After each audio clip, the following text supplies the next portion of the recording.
25 अगस्त 2025 सोमवार। पहला पाठ। पहला थेसलोनिकियों अध्याय 1 पद संख्या 1 से 5 और 8b से 10। पौलुस, सिलवानुस और तीमुथियुस की ओर से थेसलोनिकियों की कलीसिया को, जो परमेश्वर का पिता और प्रभु यीशु मसीह में है, तुम्हें कृपा और शांति मिले। हम तुम्हारे लिए हमेशा परमेश्वर का धन्यवाद करते हैं, अपनी प्रार्थनाओं में तुम्हें स्मरण करते हैं। हम तुम्हारे विश्वास के कार्य, प्रेम की मेहनत और हमारे प्रभु यीशु मसीह में तुम्हारी आशा के धीरज को हमारे परमेश्वर और पिता के सामने निरंतर याद करते रहते हैं। भाइयों, जो परमेश्वर से प्रिय हैं, हम जानते हैं कि तुम चुने गए हो, क्योंकि हमारा सुसमाचार तुम्हें केवल शब्दों से नहीं बल्कि सामर्थ्य, पवित्र आत्मा और दृढ़ विश्वास में मिला। तुम्हारा विश्वास परमेश्वर की ओर इतना प्रसिद्ध हो गया है कि तुम्हें कुछ कहने की ज़रूरत नहीं है। लोग स्वयं बताते हैं कि तुमने हमारा स्वागत कैसे किया और कैसे तुम मूर्तियों से परमेश्वर की ओर मुड़े, ताकि जीवित और सच्चे परमेश्वर की सेवा करो और उसके पुत्र की प्रतीक्षा करो, जो स्वर्ग से आएगा, जिसे उसने मृतकों में से उठाया, यीशु, जो हमें आने वाले क्रोध से बचाता है। पहला पाठ का सारांश है। पौलुस थेसलोनिकियों की कलीसिया को उनके विश्वास, प्रेम और आशा के लिए धन्यवाद देता है। वह कहता है कि उनका सुसमाचार शक्ति और पवित्र आत्मा के साथ आया और उन्होंने मूर्तियों को छोड़कर सच्चे ईश्वर की सेवा की। वे यीशु की वापसी और उद्धार की प्रतीक्षा करते रहे। यह विश्वास, प्रेम और आशा की ताकत को दर्शाता है। भजन। प्रभु अपनी प्रजा से प्रेम करते हैं। प्रभु की स्तुति के लिए नया गीत गाओ, उसके भक्तों की सभा में उसकी प्रशंसा करो। इस्राएल अपने सृष्टिकर्ता में आनंदित हो, सियोन के लोग अपने राजा में हर्षित हो।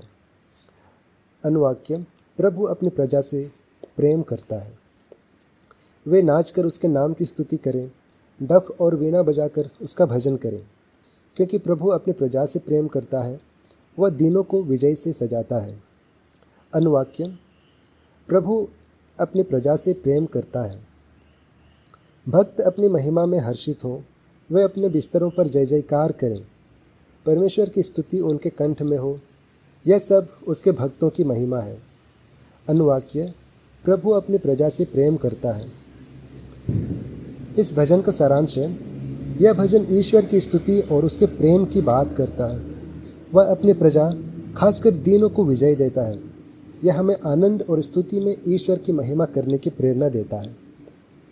Hallelujah, hallelujah, hallelujah. मेरी भेड़ें मेरा शब्द सुनती हैं, मैं उन्हें जानता हूँ और वो मेरे पीछे चलती हैं। Hallelujah, hallelujah. सारांश है। यह यीशु के शब्द हैं जो कहते हैं कि उनकी भेड़ें यानी कि हम शिष्य उनकी आवाज़ सुनती हैं और उनके पीछे चलती है। यह आज्ञाकारिता और विश्वास को दर्शाता है।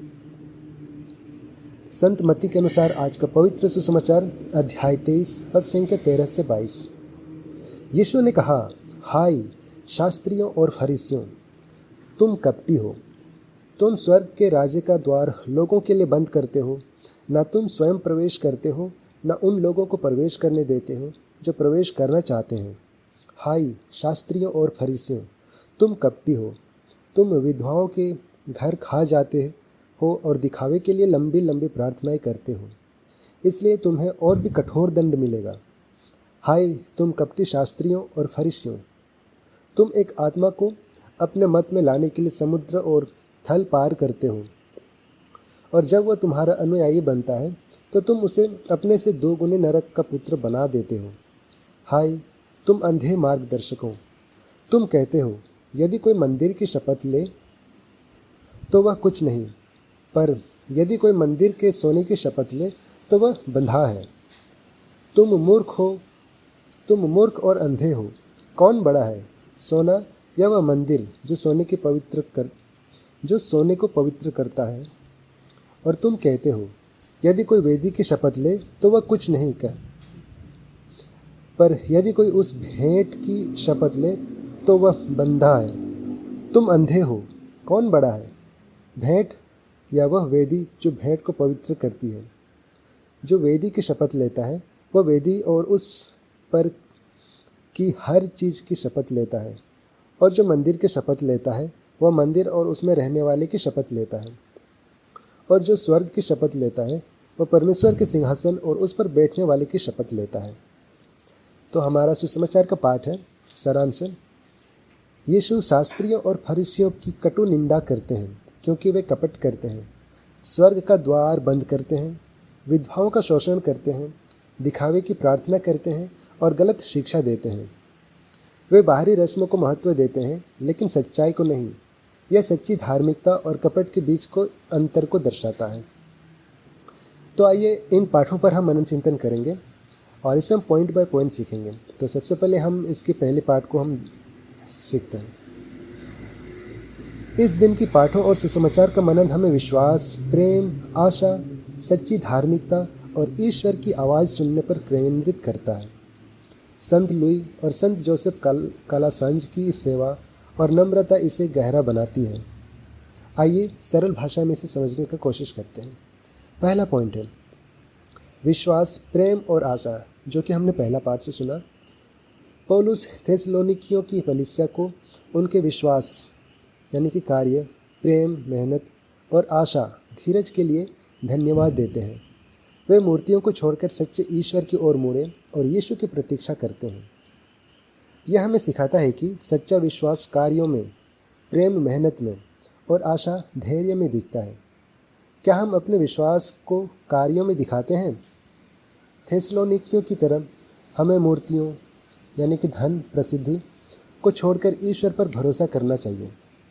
संत लुई ने राजा होकर भी गरीबों की सेवा की और संत जोसेफ ने बच्चों को पढ़ाया। यह हमें प्रेरित करता है कि विश्वास को सेवा में बदलें।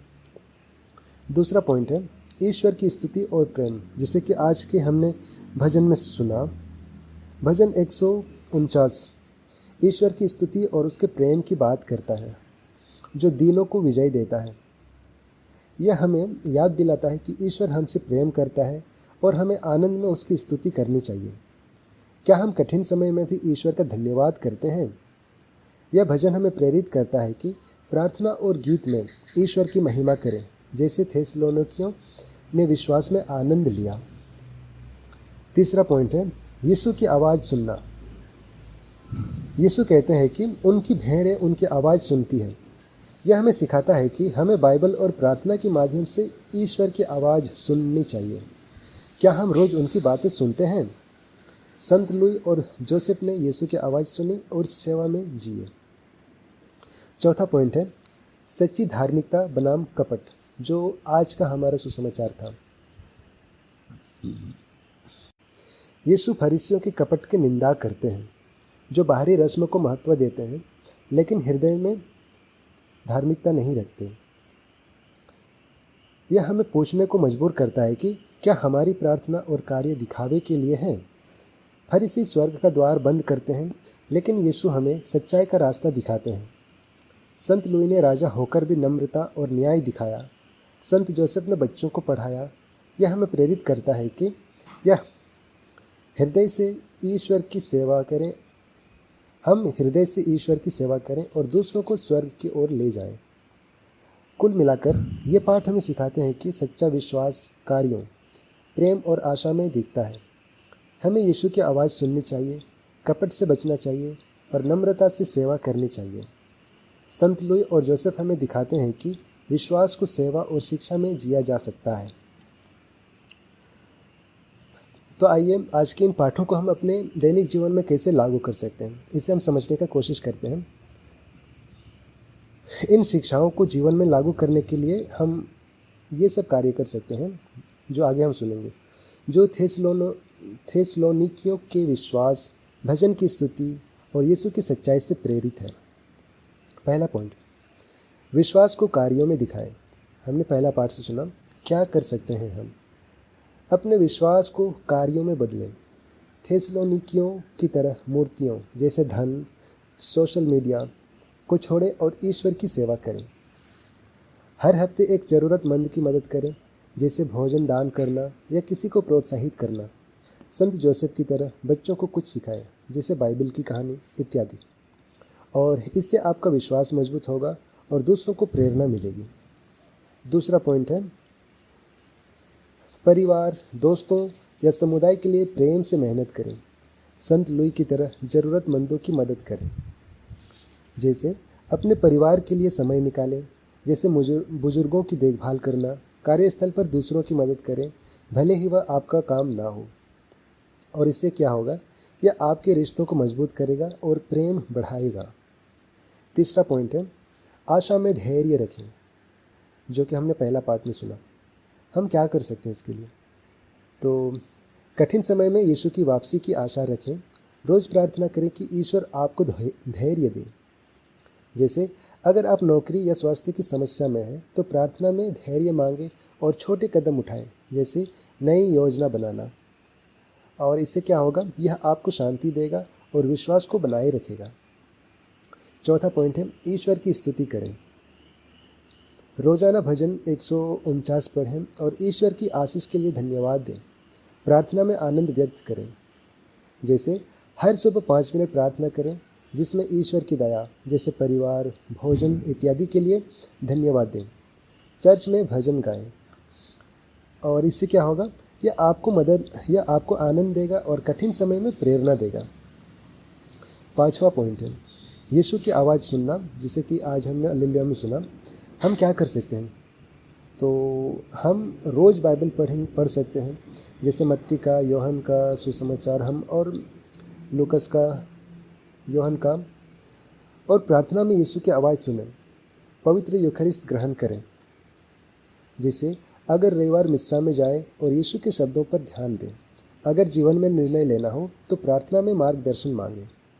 और इससे क्या होगा, यह आपको सही रास्ता दिखाएगा और आपका विश्वास बढ़ाएगा। छठा पॉइंट है, कपट से बचें, सच्ची धार्मिकता अपनाएं। हम इसके लिए क्या कर सकते हैं? अपनी प्रार्थना और कार्यों को हृदय से करें, ना कि दिखावे के लिए। पाप स्वीकार संस्करण में जाएं और सच्चाई जिएं। जैसे अगर आप चर्च में प्रार्थना करते हैं तो ध्यान से करें, ना कि लोगों को दिखाने के लिए। दूसरों को सिखाने से पहले खुद सुधरें। और इससे करने से क्या होगा, यह आपको स्वर्ग के करीब लाएगा और हृदय को शुद्ध करेगा। सातवां पॉइंट है, संत लुई और जोसेफ से प्रेरणा। हम क्या कर सकते हैं? संत लुई की तरह न्याय और गरीबों की सेवा करें। संत जोसेफ की तरह बच्चों या कमज़ोरों को सिखाएं और मदद करें। जैसे हर महीने किसी गरीब को दान दें या बच्चों को पढ़ाने में स्वयं सेवक बने। रोज़री प्रार्थना करें और यीशु पर भरोसा रखें। यह आपको नम्र और सेवक बनाएगा और दूसरों के लिए आशीष बनेगा। तो कुल मिलाकर सुबह भजन 149 पढ़ें, विश्वास, प्रेम और आशा के लिए प्रार्थना करें। सप्ताह में एक बार किसी की मदद करें। मिस्सा में यूखरिस्त ग्रहण करें। जैसे अगर आप तनाव में हैं तो थेसलोनिकियों की तरह आशा रखें। परिवार में सच्चाई और सेवा दिखाएं। संत लुई और जोसेफ की तरह नम्रता से जिएं। और इससे क्या होगा, आपका जीवन ईश्वर केंद्रित होगा और आप ईश्वर के लिए तैयार होंगे। तो सबको जय यीशु।